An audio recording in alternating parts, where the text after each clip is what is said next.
अस्सलाम वालेकुम स्टूडेंट्स। हम चैप्टर नंबर 1 कर रहे हैं 9th क्लास का, that is matrix and determinants. और स्टूडेंट्स, हमने जो प्रीवियस वीडियो थी, हमारा प्रीवियस जो लेक्चर था, उसके अंदर हमने एक्सरसाइज 1.2 के क्वेश्चन नंबर 4 तक हमने हल कर लिया था।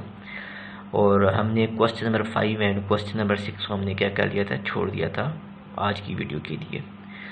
तो स्टूडेंट्स, आज हम बात करते हैं, एक तो हम क्वेश्चन नंबर एक्सरसाइज 1.2 को ख़त्म करेंगे और उसके बाद हम जो एक्सरसाइज 1.3 है उसकी 3 चीज़ें एक्स्ट्रा उसकी हम चीज़ें करेंगे कि एक हमारे पास सब्ट्रैक्शन हम करते हैं मैट्रिक्सेस की, उसके बाद हम उनकी जो है ना एडिशन कब करते हैं, और किसी भी मैट्रिक्स को क्या करते हैं, किसी अदर नंबर से स्केलर से मल्टीप्लाई कैसे करते हैं। ठीक है स्टूडेंट्स, तो चलिए स्टूडेंट्स, हम ज़रा चलते हैं एक्सरसाइज, पहले हम एक्सरसाइज 1.2 के क्वेश्चन नंबर 5 के ऊपर हम चलते हैं।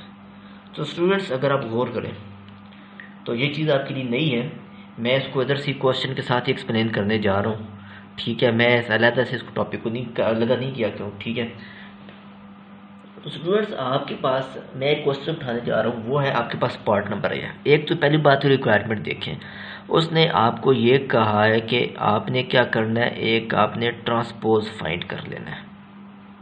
ठीक है, तो स्टूडेंट्स, ट्रांसपोज फाइंड करने के लिए एक एग्जांपल, एक क्वेश्चन ही लेते हैं। उस क्वेश्चन को उसने कहा है जी, जो ए है ये है आपके पास 0 1 -2। स्टूडेंट्स, याद रख लीजिएगा कि जब भी आपको ट्रांसपोज निकालना होता है, रोज को किस में कन्वर्ट कर देते हैं, कॉलम्स के अंदर।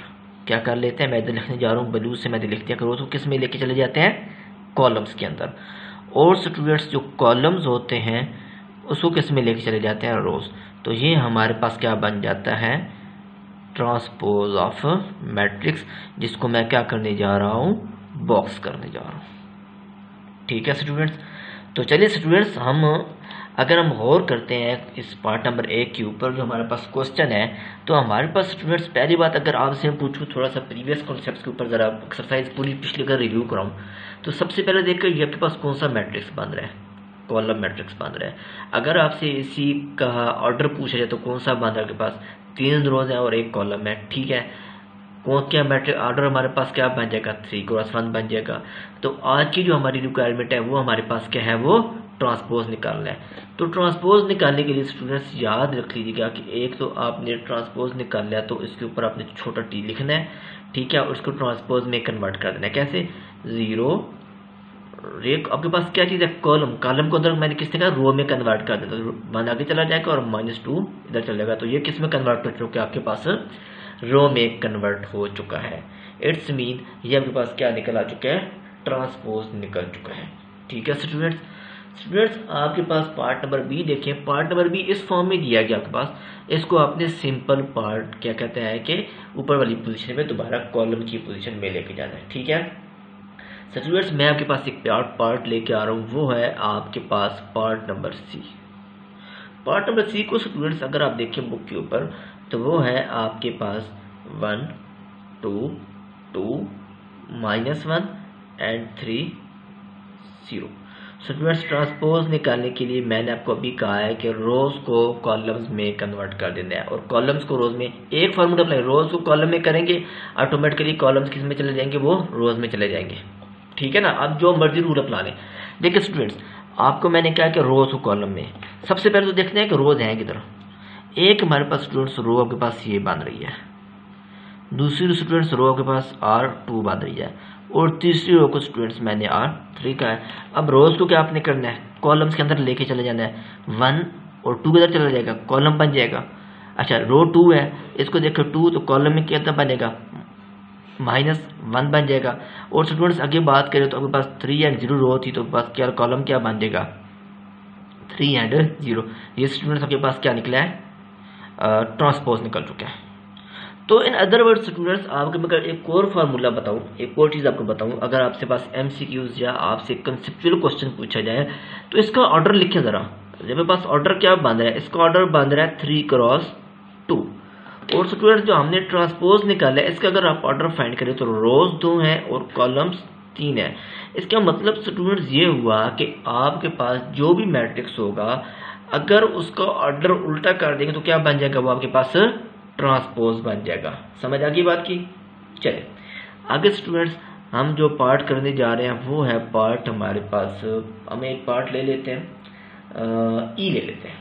ठीक है स्टूडेंट्स, मैं ई को राइट करता हूँ, आप इसको बुक पे देखें साथ साथ कि ई क्या कहते हैं। ई पार्ट स्टूडेंट्स हमारे पास ये कहलाता है, ई में हमें क्या कहते हैं 2 3 -4 एंड 5। स्टूडेंट्स मैं इसका ट्रांसपोज यहीं पे ही फाइंड करने जा रहा हूँ। चलिए मैं इसके लिए पेन चेंज कर लेता हूँ।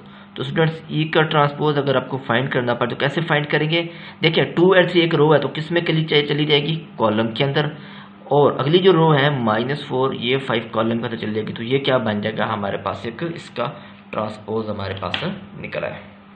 क्वेश्चन नंबर 5 स्टूडेंट्स आपका क्या हो चुका है, ख़त्म हो चुका है। तो स्टूडेंट्स आज की इस जो वीडियो है इसके अंदर नेक्स्ट जो हमारा क्वेश्चन है वो है हमारे पास question number 6। Students question number 6 is very interested. आपका जो फेडरल बोर्ड है अगर इसकी बात करें तो इसमें इस क्वेश्चन के आने के अच्छे खासे चांसेस होते हैं कि इस क्वेश्चन को वो देने के चांसेस रखता है। ठीक है, ऑल्दो ये क्वेश्चन जो है that is very very easy question. तो ज़रा क्वेश्चन को गौर करते हैं। उसने ये कहा है कि मैं एक पार्ट करने जा रहा हूँ स्टूडेंट्स, दूसरा पार्ट आपने खुद करना है। ठीक है, मैं इसका पार्ट नंबर 1 करने जा रहा हूँ। ए का देखिए उसने क्या कहा है आपके पास, जरा देखिए ए को पहले ए मैट्रिक्स लिख लेते हैं। क्या लिखना है, ए मैट्रिक्स। वो देखिए उसने ये कहा है कि 1 2 0 1। रिक्वायरमेंट में देखिए, रिक्वायरमेंट के अंदर उसने स्टूडेंट्स आपको एक ही रिक्वायरमेंट उसने ये कहा है कि आप ए का ट्रांसपोज लें, उसका दोबारा ट्रांसपोज लें तो क्या बन जाएगा ए। स्टूडेंट्स याद रखिएगा किसी भी मैट्रिक्स के ट्रांसपोज का ट्रांसपोज जब लेंगे, क्या मैंने कहा है, जरा रिपीट करें, ट्रांसपोज का दोबारा ट्रांसपोज लें तो दोबारा वही मैट्रिक्स आपके पास बनता है। ठीक है बात। तो चलिए इसको ज़रा देख भी लेते हैं कि ऐसा होता भी है या नहीं होता। चलिए देखते हैं। अगर बस इसका एक ट्रांसपोज निकाल लें तो क्या बन जाएगा स्टूडेंट्स, आपके पास ये जो रो है ये किस में चली जाएगी, कॉलम में चली जाएगी। जो सेकंड रो है ये भी किस में चली जाएगी, कॉलम में चली जाएगी। यहाँ तक बात क्लियर होगी। ठीक है, हमने एक पार्ट कर लिया। अब उसने ये कहा जी इसके ट्रांसपोज का दोबारा ट्रांसपोज ले लें। चलें अब दोबारा कर लेते हैं। अब रो किस में चली जाएगी, कॉलम के अंदर चली जाएगी, और ये रो देखिए ये किस में चली जाएगी, कॉलम के अंदर चली जाएगी।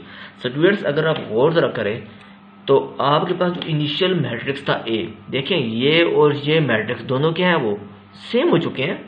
ठीक है, इट्स मीन कि आपके पास ए के ट्रांसपोज का जो ट्रांसपोज आपने लिया वो क्या हो चुका है, दोबारा वही मैट्रिक्स बन चुका है और क्वेश्चन आपके पास क्या हो चुका है, प्रूफ हो चुका है।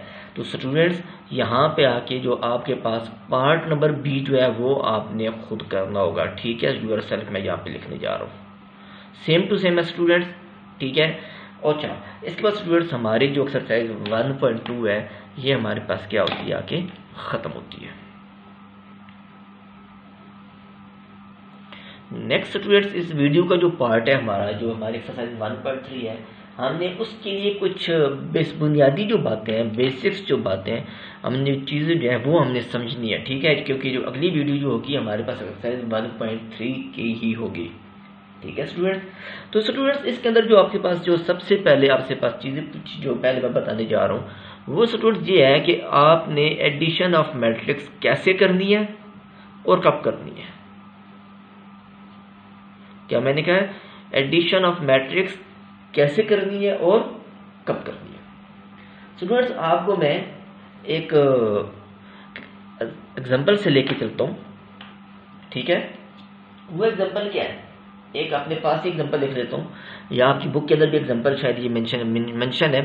वो एग्जांपल क्या है, आपके पास 2 3 0 1 0 6 एक मैंने यहाँ पे ले लिया, और दूसरा स्टूडेंट्स मैं एक अपने पास एक और लेने जा रहा हूँ पार्ट, वो है आपके पास 4 6 9 3 0 8। स्टूडेंट्स ये आपकी बुक के ऊपर अब एग्जाम्पल मौजूद नहीं है क्योंकि मैंने दोनों मैट्रिक्स जो है वो पार्ट बी जो है वो टोटली अपने सेल्फ से ले लिया। ठीक है, अपने पास से बना लिया आपको समझाने के लिए।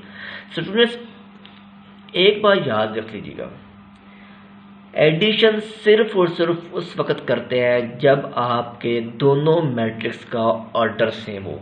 क्या मैंने कहा, जरा रिपीट करें, मैंने क्या कहा है, इफ एंड ओनली इफ क्या हो, ऑर्डर सेम हो। ये स्टूडेंट्स आपने याद रखना है कि जब आपके पास ऑर्डर सेम होगा किसका, मैंने अगली बात भी लिख लेता हूँ, ऑफ बोथ मैट्रिसेस।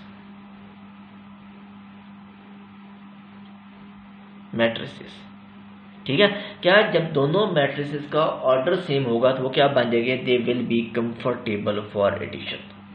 ठीक है स्टूडेंट्स, पहले स्टूडेंट्स हम जरा इसी क्वेश्चन के ऊपर जरा अपना तजर्बा करते हैं कि हम इसके अंदर क्या क्या कैसे कर सकते हैं, क्या इनका ऑर्डर सेम आ रहा है। तो देखते हैं स्टूडेंट्स, इसके अंदर देखिए आपके पास रोज कितनी है, एक रो बन रही है और दूसरी रो आपके पास बन रही है, दो रोज आपके पास बनी। और कॉलम्स की स्टूडेंट्स बात करें वो आपके पास कितने बन रहे, 3। स्टूडेंट्स मैं इस मैट्रिक्स का डायरेक्ट यहाँ पे आपको क्या लिखने जा रहा हूँ, आपके पास इसका ऑर्डर लिखने जा रहा हूँ। वो स्टूडेंट्स आपके पास क्या बन रहा है, 2 क्रॉस 3। स्टूडेंट्स अगर आप दूसरे मैट्रिक्स को गौर करें, यहाँ पे भी आपके पास एक रो ये वाली है, दूसरी रो यहाँ पे 2 रोज बन गई, और आपके पास स्टूडेंट्स यहाँ पे आपके पास 3 कॉलम्स बन रहे हैं। मीन्स आपके पास इसका ऑर्डर भी क्या बन रहा है, 2 क्रॉस 3। स्टूडेंट्स पहला जो क्राइटेरिया है, हमने क्या कहे, हमने क्या बात की कि एडिशन कब होगी, जब उनका क्या हो, ऑर्डर सेम हो। इट्स मीन दोनों मैट्रिक्स का ऑर्डर सेम हो चुका है, तो हम इसकी स्टेटमेंट क्या दे सकते हैं कि ए एंड बी आर, हम क्या दे सकते हैं कि A and B are comfortable for addition. Students बात यहाँ पे आके क्लियर हो चुकी है, होप सो क्लियर हो चुकी होगी। स्टूडेंट्स यहाँ तक तो बात थी कि आपने ये चेक करना था कि क्या एडिशन हो सकती है या नहीं हो सकती, ये तो हमारे पास पता चल गया, हमने तरीका हमने सीख लिया। अब हमने ये बताना है कि एडिशन हमने करनी कैसे है, क्या करना है, हमने एडिशन कैसे करनी है। इसके लिए क्या क्वेश्चन हमारे पास बन जाता है, हाउ का, क्या करना है हमने कि ये एडिशन हमने कैसे करनी है। चले हम कैसे करनी है इसके ऊपर हम बात करते हैं। सो स्टूडेंट्स उसके लिए हम ये करते हैं कि मैं दोबारा वही मैट्रिक्स आपके पास दोबारा लिखता हूँ। यहाँ पे एक आपके पास ए है, ए मैट्रिक्स स्टूडेंट्स आपके पास मैंने लिखा था 2 3 0, सेकेंड है 1 0 6। स्टूडेंट्स जो सेकेंड जो मैंने मैट्रिक्स लिखा था that was B is equal to 4 6 9 and 3 0 8। Students हमने ये तो चेक कर लिया कि क्या ये एडिशन के लिए एडिशन इनकी हो सकती है या नहीं हो सकती। हमने कैसे चेक किया, हमने इनका ऑर्डर फाइंड कर लिया और हमने ये कहा कि इनका ऑर्डर सेम है, तो हमने क्या कहा, ये कंफर्टेबल फॉर एडिशन है। इनको स्टूडेंट्स हमने ऐड कैसे करना है, चले हम बताता हूँ आपको मैं। आपने लिखना है ए प्लस बी, दोनों को क्या करने जा रहे हैं, ऐड करने जा रहे हैं। दोनों मैट्रिक्स को साइड बाय साइड लिख लें प्लस का साइन डाल के। कैसे बोला, 2 3 0 1 0 6, प्लस का सिंबल आप डालें, आपके पास बन जाएगा 4 6 9 3 0 8। यहाँ तक स्टूडेंट्स आपके बात क्लियर होगी कि एडिशन कैसे करनी है। आपने दोनों मैट्रिक्स को लिखना है और उनके दरमियान आपने क्या कर देना है, प्लस का साइन डाल देना है। ठीक है, चलिए स्टूडेंट्स अब हम आगे कैसे करना है, हमने ये करना है कि जो एंट्रीज हैं, ठीक है, इस बात देखिए एक और चीज़ आपको मैं बताने जा रहा हूँ। देखें ये एंट्रीज है और इसकी ये एंट्री है, दोनों को क्या कर देंगे, ऐड कर देंगे। चलिए साथ साथ ऐड करते जाते हैं, साथ बताता जाता हूँ कैसे बोला, पेन चेंज कर रहा हूँ, कैसे बोला 2 क्रॉस 4। नेक्स्ट स्टूडेंट देखिए दरमियान वाली एंट्री जो ऊपर आ रही है, कॉलम नंबर 2 की पहली एंट्री, यहाँ पे भी कॉलम नंबर 2 की पहली एंट्री, इसको क्या कर लें, ऐड कर लें। तो क्या कर लेंगे स्टूडेंट्स 3 + 6। नेक्स्ट स्टूडेंट्स अगर आप देखें यहाँ पे कॉलम नंबर 3 की फर्स्ट एंट्री और कॉलम नंबर 3 की फर्स्ट एंट्री दोनों को ऐड कर लें, स्टूडेंट्स के आपके पास बना 0 + 9। यहाँ तक स्टूडेंट्स बात क्लियर होगी। आगे देखें कॉलम नंबर 1 की सेकेंड एंट्री यहाँ पे और कॉलम नंबर 2 की सेकेंड एंट्री यहाँ पे, दोनों को ऐड कर लें। चले मैं लिख लेता हूँ 1 + 3। यहाँ पे स्टूडेंट्स देखिए नेक्स्ट आपके पास कॉलम नंबर 2 की सेकेंड एंट्री और यहाँ पे भी कॉलम नंबर 2 की सेकेंड एंट्री, दोनों को स्टूडेंट्स ऐड कर लें, ये क्या बन जाएगा 0 + 0। आखिरी स्टूडेंट्स देखिए कॉलम नंबर 3 की लास्ट एंड सेकंड एंट्री और यहाँ पे भी कॉलम नंबर 3 की सेकंड एंट्री, इन दोनों को स्टूडेंट्स ऐड कर लें तो ये स्टूडेंट्स हमारे पास क्या बन जाएगा 6 + 8। अब स्टूडेंट्स आपके लिए ये क्वेश्चन क्या हो चुका है, ईजी हो चुका है। स्टूडेंट्स यहाँ पे इन सबको ऐड कर लें। चलिए कैसे बोला, 2 + 4 कितना स्टूडेंट्स होता है 6 होता है, 6 + 3 कितना होता है 9 होता है, 0 + 9 कितना होता है 9 होता है, 1 + 3 कितना होता है 4, 0 + 0 0 और 6 + 18 8 कितना होता है 14। ये स्टूडेंट्स देखें आपके पास एडिशन हो चुकी है। स्टूडेंट्स एक और बात याद रख लीजिएगा, मैं थोड़ी सी यहाँ पे एक कॉम्प्लिकेशंस क्रिएट कर रहा हूँ, ठीक है, आल्लो आपके लिए बेनिफिट होगी। इसके स्टूडेंट देखें आपके पास मैट्रिक्स क्या बन रहा है 2 × 3। इसका मैट्रिक्स क्या बन रहा है स्टूडेंट्स आपके पास 2 × 3। स्टूडेंट्स याद रख लीजिएगा जो यहाँ पे ऑर्डर होगा, अगर यहाँ पे ऑर्डर सेम, पहली कंडीशन हमारे पास क्या थी, आपके पास इनका ऑर्डर सेम होना चाहिए। क्या हमने स्टूडेंट्स कहा था कि रूल नंबर 1 हमारे पास क्या बन जाती थी हमारे पास कि इनका ऑर्डर सेम होना चाहिए था, ठीक है। स्टूडेंट जो नया मैट्रिक्स हमारे पास आएगा उसका ऑर्डर भी याद रख लीजिएगा सेम होगा, ठीक है। जो दो मैट्रिक्स हमने ऐड किए उनका मैट्रिक्स ऑर्डर जो होगा सेम उसी तरह ऑर्डर जो होगा वो जो रिजल्टेंट मैट्रिक्स जो होगा जो उनको एडिशन कहेगी उसको क्या होगा, उसका मैट्रिक्स का ऑर्डर भी क्या हो जाएगा सेम टू सेम ही होगा। तो स्टूडेंट्स आज के लिए हम यहीं पे बस करते हैं, ठीक है। और नेक्स्ट वीडियो होगी हमारी, उसके अंदर हम बात करेंगे सब्ट्रैक्शन के ऊपर बात कर लेंगे, मल्टीप्लिकेशन के ऊपर बात कर लेंगे और इनवर्स ऑफ मैट्रिक्स के ऊपर बात कर लेंगे, ताकि आपके जो है कॉन्सेप्ट चीज़ें आपके पास अच्छी होती रहेंगी।